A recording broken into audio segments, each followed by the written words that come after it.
Hľadáte vhodný darček pre numizmatika? Mám pre vás niekoľko zaujímavých tipov. Medzi prvé by som určite zaradil 10-eurové strieborné mince z roku 2024. Quality proof, keďže sú zabalené v pekných krabičkách spolu s certifikátom Národnej banky Slovenska. Vyšlo ich niekoľko druhov tento rok, medzi nimi napríklad Janko Jesenský, Fráter Ciprián, Jozef Dekret Matejovie. Je ich naozaj široká ponuka.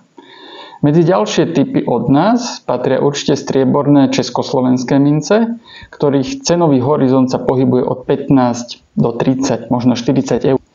Posledným typom od nás pre zberateľov sú určite strieborné 5 koruny Františka Jozefa I. Ide o mince, ktoré majú viac ako 100 rokov, ide o väčšie strieborné nominály, ktoré veľmi pekne vyniknú. Všetky tieto mince si môžete pozrieť u nás na Rázusovej 7 v Piešťanoch, našej kamennej predajni, alebo na www.numizmatickýobchod.sk.